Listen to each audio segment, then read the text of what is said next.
আপনারা জানেন আমাদের এই রাজ্যে এই কয়েকদিন যাবৎ ধরেই যেভাবে নিত্য প্রয়োজনীয় জিনিসের দাম বাড়াচ্ছে তার প্রতি সরকারের কোনো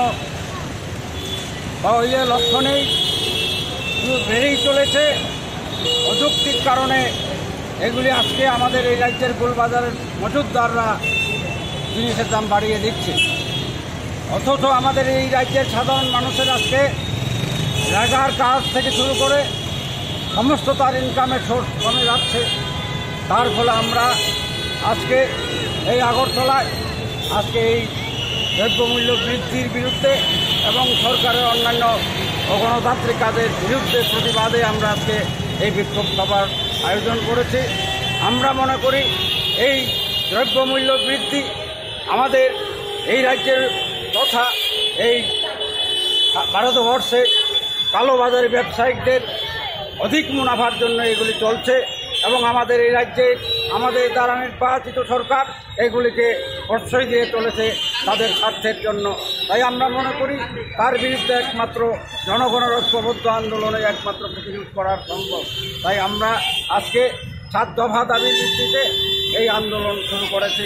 আমরা আপামর জনসাধারণদের কাছে আমরা এটাই আবেদন রাখছি, দলমত নির্বিশেষে তাদের আজকে এই জনবিরোধী নীতির বিরুদ্ধে, এই দ্রব্যমূল্য বৃদ্ধির বিরুদ্ধে প্রতিরোধ গড়ে তুলে গভর্নমেন্ট যাতে তার দায়িত্ব বহন করে এবং সরকারের হাতে, রাজ্য সরকার এবং কেন্দ্রীয় সরকারের হাতে এসেনশিয়াল কমোডিটি অ্যাক্ট থাকার ফলেও আজকে যে মজুদ কম দামে কিনে মজুদ করে রেখেছে, অথচ আজকে এই অকারণ অযৌক্তিক দেখিয়ে এরা মূল্য বৃদ্ধি বাড়িয়ে দিয়েছে, যার ফলে আজকে রাজ্যের সমস্ত নিত্য প্রয়োজনীয় জিনিস ইভেন আমাদের এই রাজ্যে সৃষ্টি যে কৃষকের যে কৃষিপণ্য সেইগুলি পর্যন্ত বেড়ে যাচ্ছে।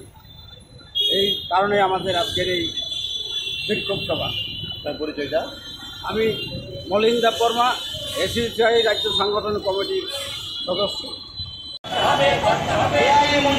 শনাক্ত করে কালোবাজারি বন্ধ করতে হবে, কালোবাজারি বন্ধ করতে হবে।